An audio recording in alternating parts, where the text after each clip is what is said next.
She said, "You should have died like Dad," when I refused to give her more money.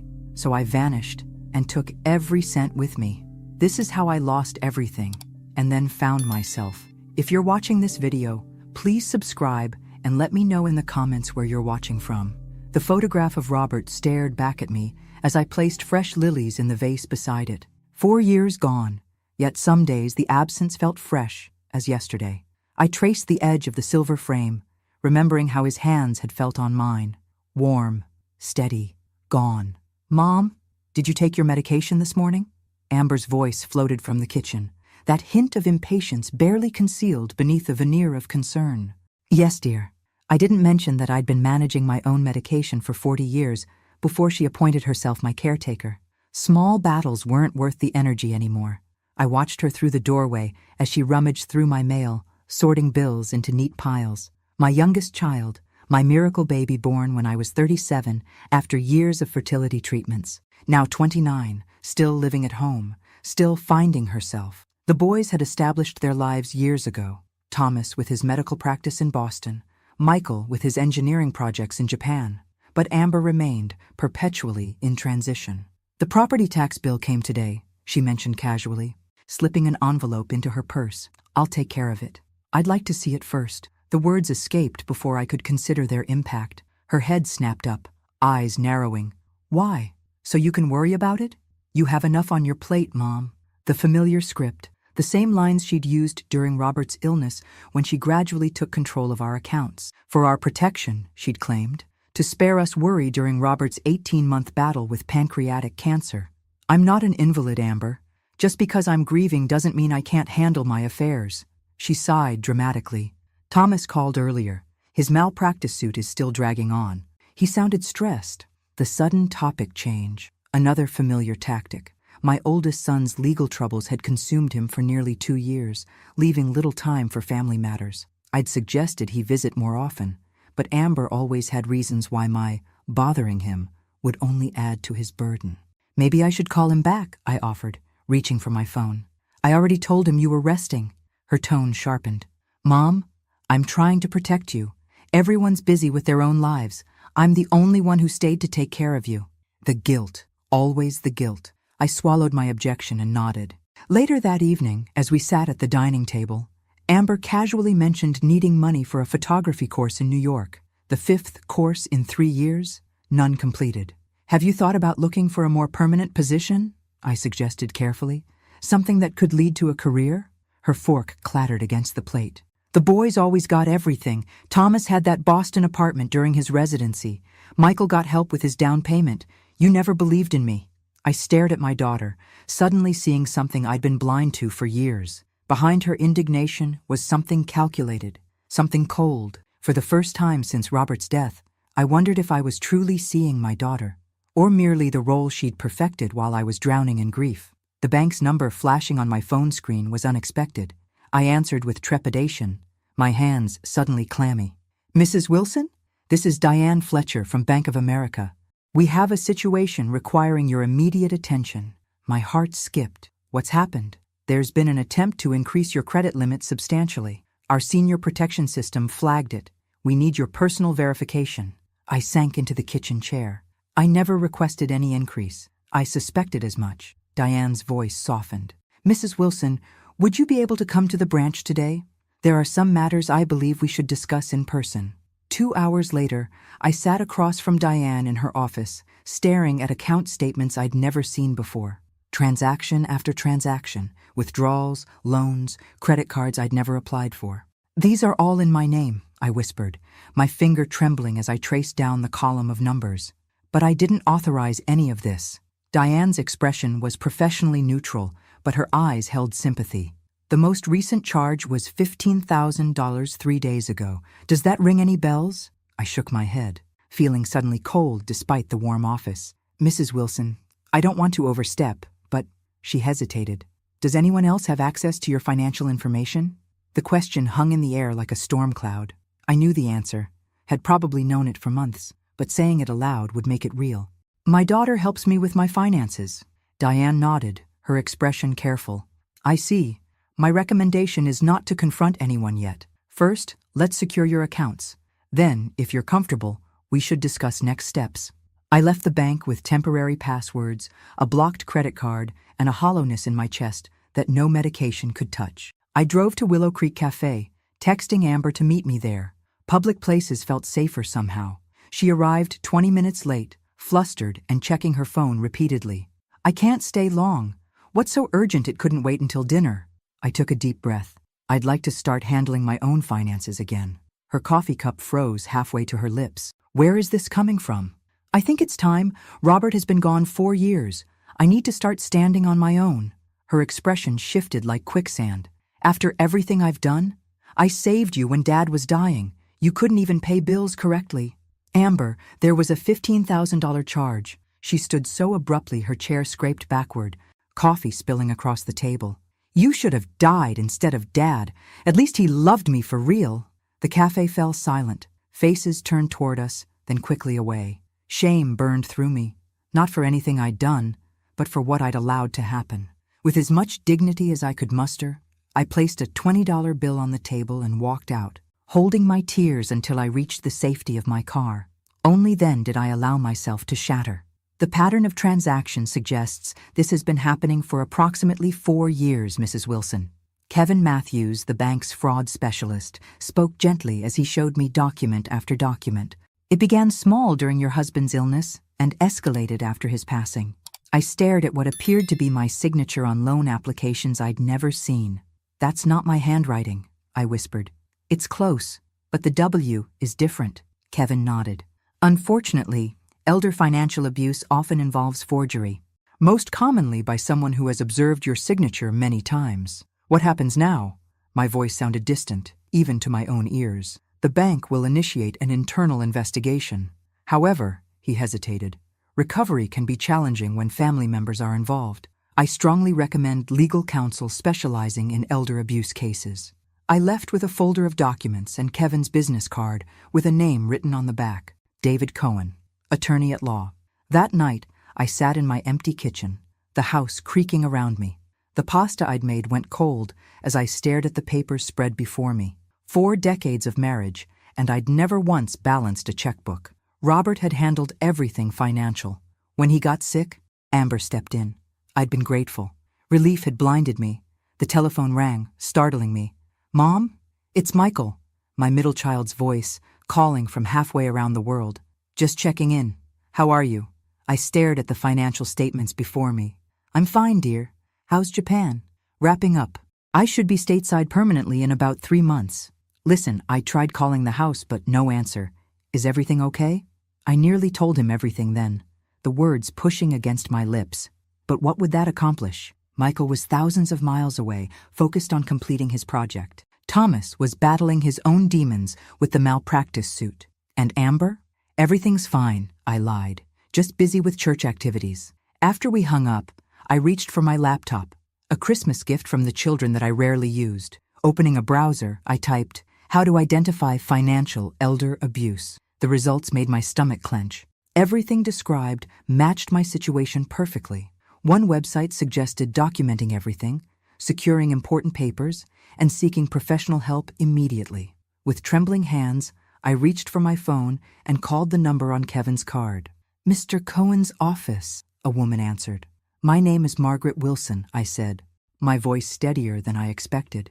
"I need to speak with Mr. Cohen about financial elder abuse. I believe my daughter has been stealing from me for years." Saying the words aloud broke something open inside me. Pain, yes, but also a strange sense of clarity.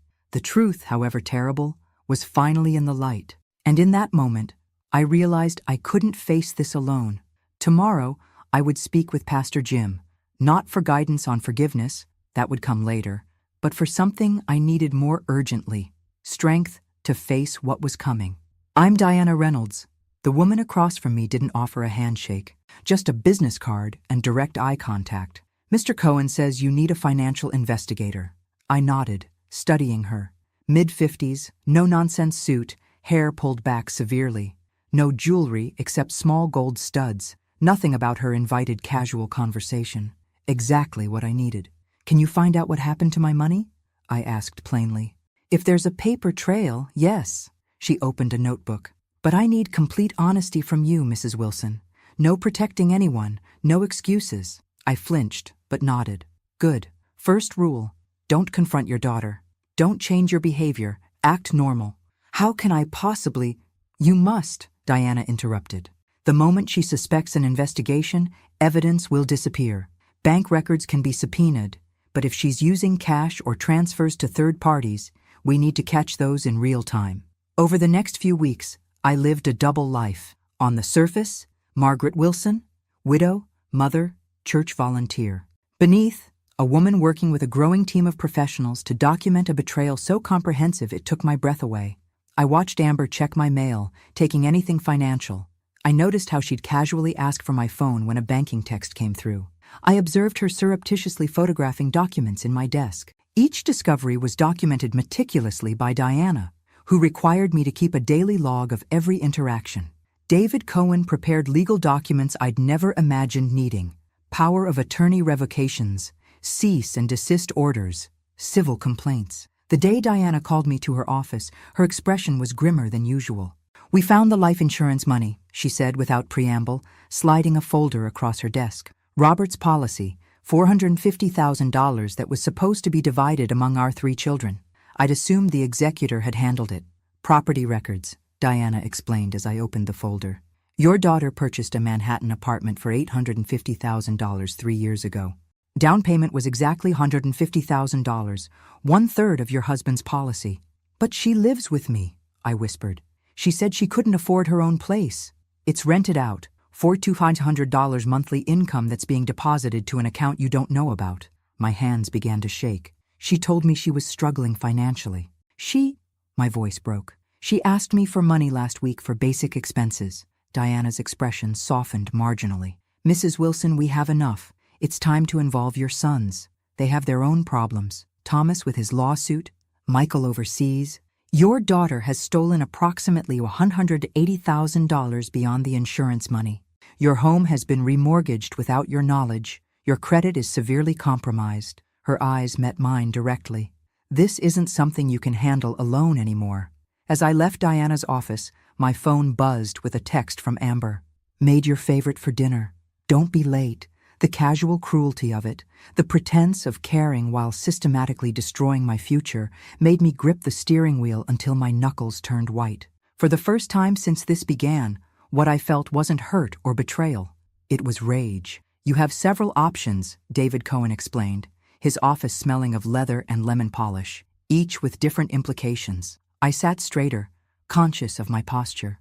The Margaret Wilson who had walked into his office 6 weeks ago had been hunched with shame. Today I felt different, not stronger yet, but no longer diminished. "Criminal charges would likely result in jail time," David continued. "Civil action could recover assets, but takes longer. Family intervention with legal oversight is fastest, but requires her cooperation."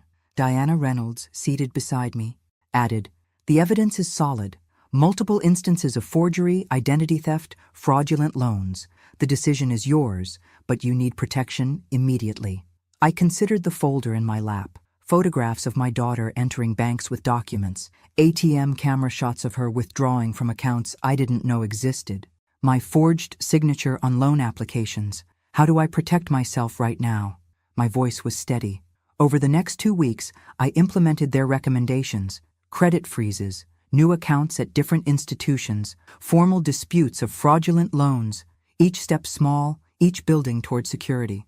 Meanwhile, I began sessions with Dr. Eleanor Simmons, a therapist specializing in family trauma. "When did you first notice concerning behavior from Amber?" she asked during our second session. I thought back. She took money from my purse as a teenager. Small amounts at first. When we confronted her, there was always a dramatic explanation. "How did your husband respond?" A memory surfaced. Robert writing a check to a local shop owner after 16-year-old Amber was caught shoplifting. "Let's handle this privately," he'd insisted. No need for records that could hurt her future. He protected her, I admitted. We both did. When she struggled in college, dropping out after changing majors repeatedly, we called it finding herself. When she couldn't hold jobs, we blamed difficult bosses. And after your husband's diagnosis? She seemed to transform overnight, suddenly responsible, handling paperwork, Dealing with insurance. I was so grateful. I twisted my wedding ring. I thought she'd finally matured. Dr. Simmons leaned forward. Margaret, you've mentioned feeling ashamed several times. I'd like to address that. Shouldn't I be? I was blind to what was happening. You were grieving your husband while supporting him through terminal illness, then navigating widowhood.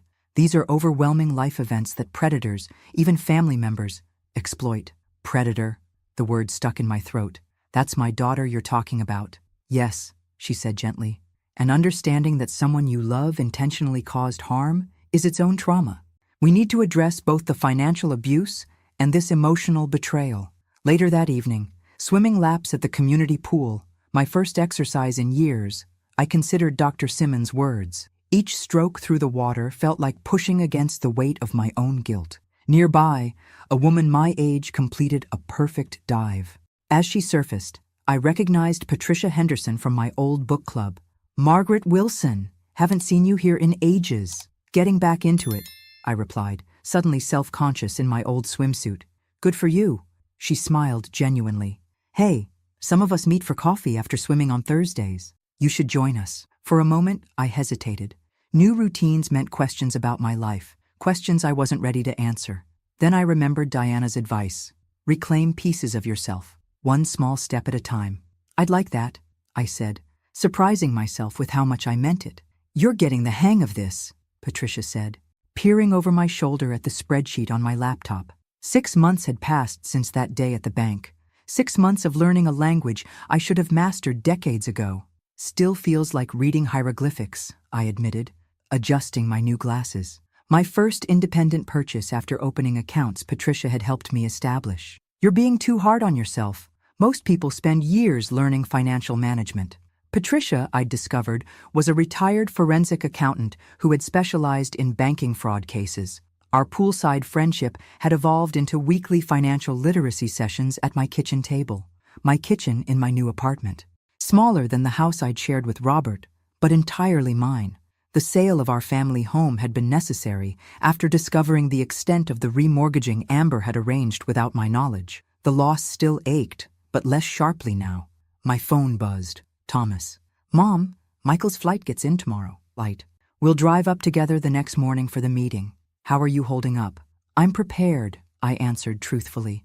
After months of investigation, documentation, and preparation, tomorrow would be the first time my 3 children would be in the same room since Robert's funeral.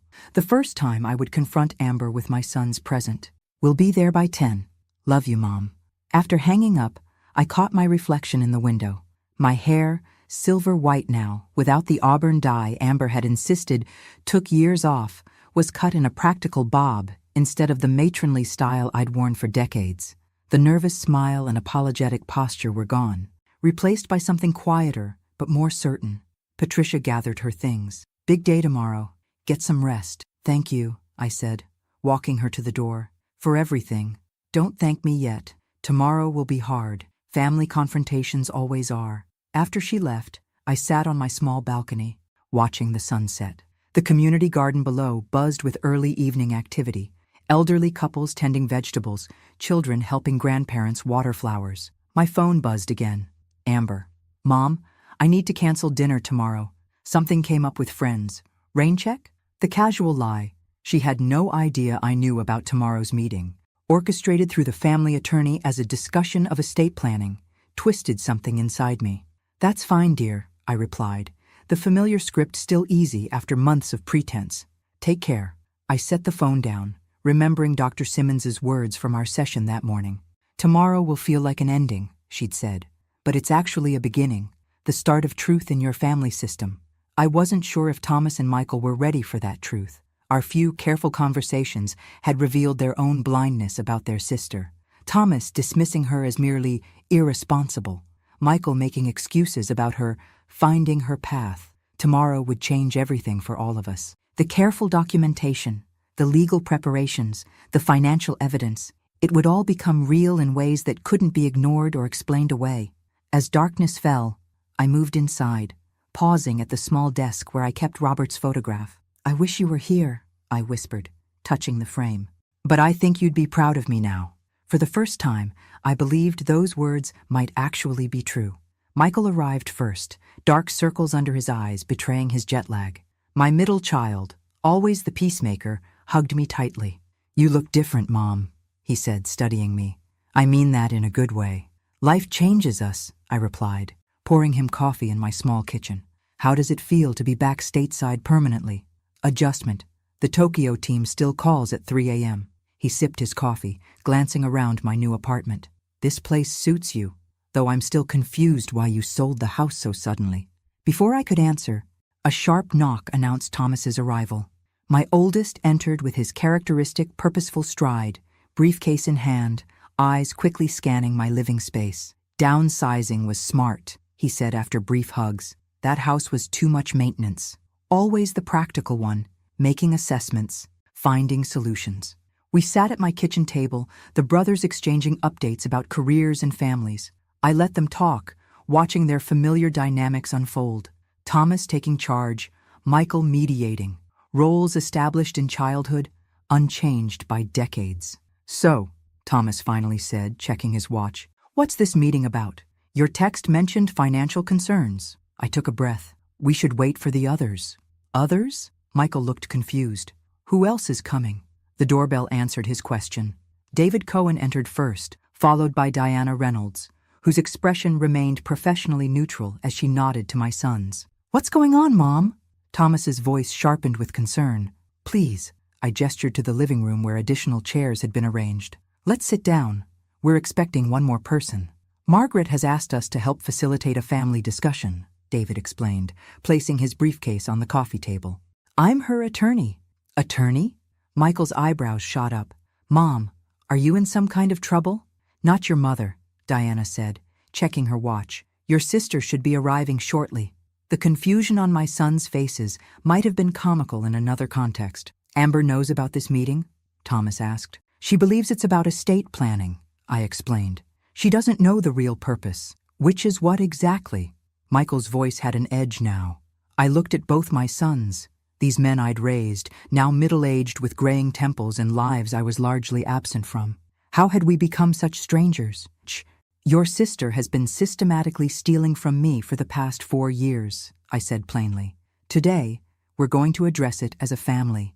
The shock on their faces confirmed what I'd suspected. Neither had seen it coming. Thomas recovered first, his doctor's analytical mind immediately seeking evidence. "That's a serious accusation. What proof?" A knock at the door cut him off. Diana moved to answer it, returning with Amber, whose smile faltered as she took in the assembled group. "What's going on?" Her eyes darted between her brothers. "I thought this was about Mom's will." "Please sit down." "Amber," David said, his tone courtroom formal, "we have matters to discuss regarding your mother's finances." I watched her face carefully, the flicker of panic quickly masked by indignation, the slight step backward, the reflexive reach for her purse. "I don't understand," she said, voice rising slightly. "Mom, what is this?" Before I could speak, David opened his briefcase, removing a thick folder. "I have here documentation of approximately 4 years of financial transactions conducted in Margaret Wilson's name without her knowledge or consent." Amber's face drained of color as David methodically laid out bank statements, loan documents, property records, each a nail in the coffin of her deception. Thomas stood abruptly. "Is this true? Have you been stealing from Mom?" And so it began. "This is ridiculous." Amber's voice escalated to a pitch I recognized, the same tone she'd used when caught shoplifting at 16. "Mom obviously doesn't understand what she's saying. She's been confused lately." Thomas's face hardened. "The evidence looks pretty damn clear to me." "What evidence? Some paperwork? Mom asked me to handle her finances. She couldn't manage after Dad died." Amber turned to me, eyes wide. "Tell them. Mom, tell them how you asked for my help." I met my daughter's gaze steadily. "I asked you to help with bill payments during your father's illness. I never authorized loans, credit cards, or remortgaging our home." "Our home? That house belonged to all of us." Amber's strategy shifted instantly. "I grew up there too. I stayed while they left." She gestured wildly at her brothers. Michael, always the mediator, stepped forward. "Amber, if there's been a misunderstanding..." "There's no misunderstanding." Diana interrupted, opening her laptop. We have video from bank cameras, documented patterns of forgery, and testimony from financial institutions. She turned the screen, showing footage of Amber at an ATM, then at a bank counter presenting documents. The timestamp showed a date 6 months prior. So what? Amber challenged. I was handling Mom's banking. She knew about it. David removed another document from his folder. This is a forensic handwriting analysis of Margaret's signature compared to signatures on loan documents. They were forged. Thomas moved closer, his medical training drawing him to the evidence. These comparison points are conclusive, he murmured, examining the document. He looked up at Amber, disbelief hardening into certainty. You forged Mom's signature. Repeatedly. You don't understand what it's been like. Amber's voice cracked. Stuck here while you two built your perfect lives. Who took care of Mom and Dad? Who was here every day during his cancer treatments? Me. So that justifies theft? Thomas demanded. It wasn't theft. It was fair compensation for everything I sacrificed. Michael sat heavily, running his hands through his hair. The insurance money, Amber. Was that fair compensation too? What insurance money? She asked too quickly, eyes darting. Diana pulled up property records on her laptop. The Manhattan apartment purchased with the proceeds from Robert Wilson's life insurance policy. Policy that, according to his will, was to be divided equally among his 3 children. I needed it more than they did, Amber shouted, gesturing at her brothers. Thomas makes surgeon money. Michael has that fancy international career. What about me? I watched my daughter's performance, the tears, the accusations, the righteous anger. How many times had I seen this exact display when she was confronted with consequences? How many times had Robert and I retreated, believing her distress was punishment enough? Amber, I said quietly, cutting through her escalating tirade. This stops now. She froze mid-sentence, unused to this tone from me. You stole from me, I continued, my voice steady. You betrayed my trust while I was grieving. You forged my signature. You took your brother's inheritance. These are crimes, not misunderstandings. Mom, she began, but I raised my hand. I'm not finished. For months, I've documented everything, working with legal and financial experts. Today, you have a choice to make. David outlined the options: criminal charges, which would likely result in prison time, or a strictly supervised repayment agreement with legal oversight. Amber's face contorted with rage. You would send your own daughter to prison? After everything I've done for this family? I didn't create this situation, I replied, finding strength I didn't know I possessed. You did. Every forged signature, every stolen dollar, every lie. She turned to her brothers, seeking alliance. Are you both going to let her do this to me? Thomas stood rigidly, arms crossed. You stole our inheritance, Amber. You robbed our mother. What exactly do you expect us to say? Michael, always softer, looked torn. Amber, if you cooperate, make amends. Make amends? She spat the word. I'm the only one who sacrificed for this family. I deserve that money. In that moment, watching my youngest child reveal who she truly was, I felt a strange sense of clarity. The fog of maternal guilt and obligation lifted, revealing the simple truth. Love couldn't heal what Amber refused to acknowledge was broken. You have 24 hours to decide, I said, rising from my chair. Criminal charges or supervised repayment? Your choice. Her expression shifted from rage to disbelief. You can't be serious. I've never been more serious in my life. She signed the agreement, David informed me, closing his leather portfolio. Reluctantly, but legally binding. 2 days had passed since the confrontation. 2 days of silence from Amber after her tearful exit from my apartment, Thomas escorting her out, while Michael sat shell-shocked on my couch. What happens now? I asked, accepting the copy David handed me. The apartment goes on the market immediately. Proceeds will be divided per your husband's will. The repayment schedule for other funds begins next month, supervised by the court for 5 years. Diana, joining us via video call, added, We've initiated disputes with the financial institutions. Some have already agreed to partial forgiveness based on the fraud evidence. It felt surreal, reducing 4 years of betrayal to legal documents and repayment schedules. The practical resolution of an emotional devastation. Did she say anything? I couldn't help asking. About why? David hesitated. Mrs. Wilson, in my experience with similar cases, there's rarely a satisfying explanation. Entitlement, opportunity, rationalization. These are common factors, but they don't provide the closure families hope for. After they left, I walked to the community center where I'd begun volunteering 3 afternoons weekly. The routine kept me anchored, cataloging donated books, helping elderly neighbors with technology questions, teaching a basic financial literacy class that had started as a joke but quickly attracted a dozen regular attendees. "Margaret!" Patricia waved from the reception desk. "You've got visitors." Thomas and Michael stood awkwardly in the lobby, both looking exhausted. We hadn't spoken since they'd left my apartment after the confrontation. "Let's get coffee," I suggested, leading them to the center's small cafe. Once seated, Thomas spoke first. "We met with Amber and her attorney this morning." I nodded, waiting. "She's not remorseful," Michael said carefully. "She still believes she was entitled to the money." I know. The knowledge hurt, but no longer surprised me. "Mom, I owe you an apology," Thomas said suddenly. "I should have been more present after Dad died. I let my own problems become an excuse." "We both did," Michael added. "We saw what we wanted to see with Amber. It was easier than acknowledging the truth. I studied my sons, one precise and driven, the other diplomatic and peace-seeking, both carrying their own guilt now. We all failed each other in different ways," I said finally. "But that's in the past. What matters is what we do now." Thomas straightened, ever the problem solver. "We've been discussing options. The dispute with the second mortgage might take months to resolve. In the meantime, we can help with—" "I appreciate that," I interrupted gently, "but I'm managing." They exchanged glances, clearly surprised. "Really," I continued, "my expenses are minimal now. The apartment is affordable.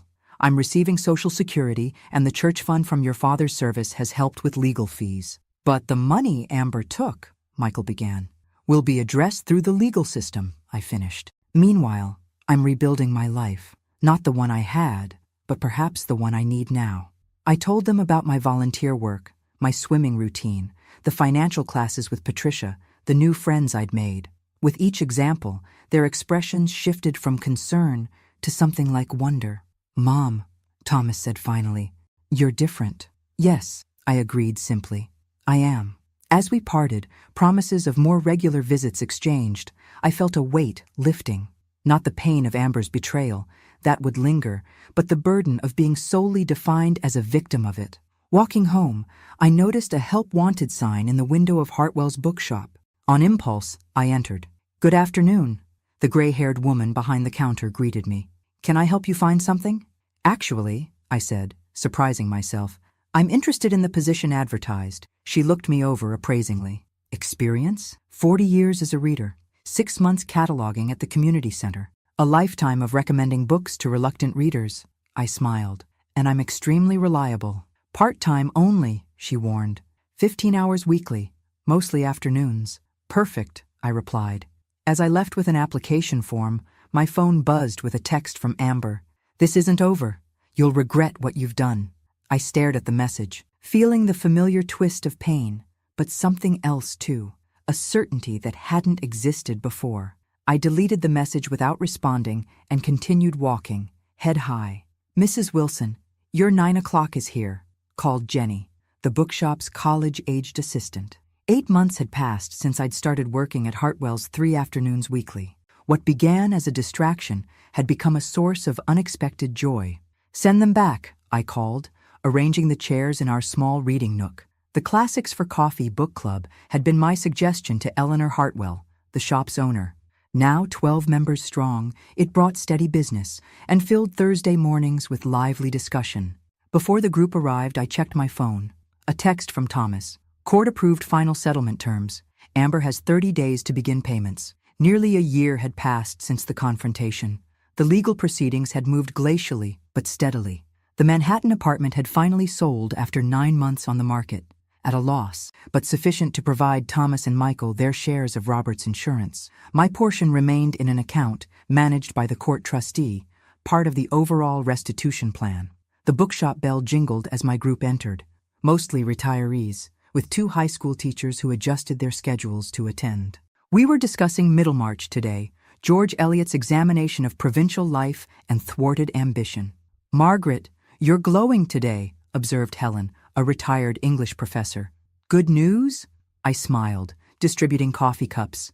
moving forward on a difficult situation. They knew fragments of my story, not the details, but enough to understand I'd faced a significant betrayal and financial hardship. Their quiet support had been another unexpected gift of this new chapter. After the discussion, as I shelved returned books, Eleanor approached. That community outreach program you suggested is really taking off. 3 senior centers have requested workshops. The program, offering basic financial literacy to seniors, had started small, with just Patricia and me visiting the local retirement community. Now we had 5 volunteer instructors, including a retired banker and a former economics teacher. Bank of America called again, Eleanor continued. They want to sponsor the program formally, provide materials, even a small stipend for instructors. I nearly dropped the book I was holding. That's Diane Fletcher's doing. Your guardian angel at the bank? Probably. Eleanor smiled. You've built something important here, Margaret. Something that will help others avoid what happened to you. That evening, walking home through the park, I paused at the duck pond. A year ago, I couldn't have imagined this life. Working part-time, teaching financial literacy, hosting a book club.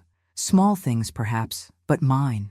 Chosen, not inherited or thrust upon me. My phone rang. Michael, calling from his new office in Boston. Mom, have you checked your email? I forwarded something you should see. At home, I opened my laptop to find an email from Amber to both brothers. The subject line, "This family is dead to me." The message was brief but vicious, accusing all of us of betrayal, claiming she would make minimum payments only because legal thugs forced her to. The final line read, "Don't contact me again, any of you." I closed the laptop, surprisingly calm. "Are you okay?" I asked Michael, who had stayed on the phone. "Shouldn't I be asking you that?" His voice was gentle. "She's your daughter." "Yes," I agreed, "and I'll always love the child she was, but I can't excuse the adult she's chosen to become." Later, preparing for bed, I caught my reflection in the bathroom mirror. The woman looking back had clear eyes and straight shoulders. Silver hair framed a face with fewer anxiety lines than a year ago. Not younger, but more present. Dr. Simmons had asked in our final session what I'd learned from this ordeal. My answer had surprised us both. I learned that losing everything isn't the end, I'd said. Sometimes, it's the beginning. As I turned out the light, my phone buzzed with a final text from Thomas. "You never deserved any of this, Mom, but I'm proud of who you've become through it." For the first time in years, I fell asleep without wondering what crisis tomorrow might bring. 2 years clean, announced Janice, beaming as the support group applauded. Never thought I'd say that after 40 years of smoking. I smiled, genuinely happy for her.